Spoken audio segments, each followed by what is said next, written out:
نحمده ونصلي ونسلم على رسوله الكريم أما بعد اللهم ألهمني رشدي وأعذني من شر نفسي۔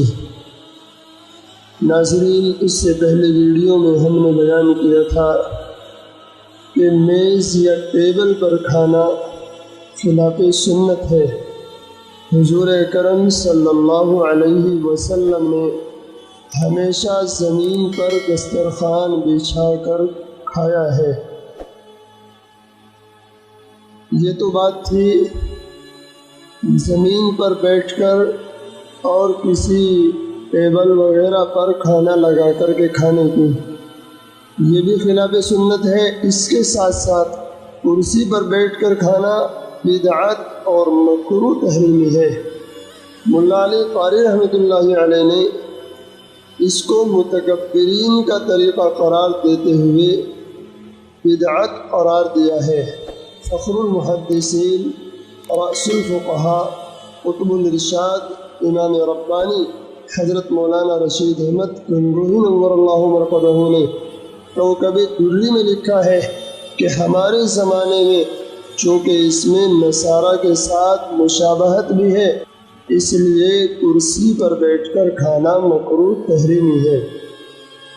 ولیمے کا کھانا سنت ہے۔ اگر سنت طریقے پر کھانے کا انتظام ہو تو اس کی مسنونیت باقی رہے گی، ورنہ اگر میز ٹیبل پر کھانے کا انتظام کیا گیا ہو تو پھر ولیمہ مسنون نہیں رہے گا، بلکہ اس کی مسنونیت ختم ہو جائے گی بدعت اور مکروہ امور پر مشتمل ہونے کی وجہ سے۔ لہٰذا ایسی دعوت جس میں میز کرسی پر کھانے کا انتظام ہو، چاہے ولیمے کی ہی دعوت کیوں نہ ہو، ایسی دعوت کا قبول کرنا اور شریک طعام ہونا ممنوع ہوگا۔ اور آج کل بعض موقعوں اور جگہوں میں کھڑے ہو کر کھانا کھلایا جاتا ہے، یہ تو نہایت ہی مکروہ اور قبیح طریقہ ہے۔ لہٰذا ایسے مقامات پر جانا بھی ممنوع ہے۔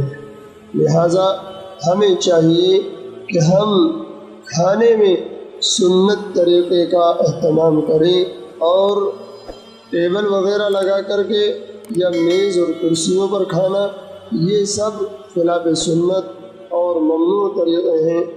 ہمارے نبی نے ہمیشہ دسترخوان زمین پر بچھا کر کھانا کھایا ہے، لہٰذا ہم بھی اسی طرح اپنے نبی کے طریقے کے مطابق تواضع کے ساتھ، انتہائی سادگی کے ساتھ، محتاج بن کر غلاموں کی طرح زمین پر کھانا لگا کر کے، زمین پر دسترخوان بچھا کر کھانا کھائیں۔ اللہ تعالی ہمیں عمل کی توفیق عطا فرمائے۔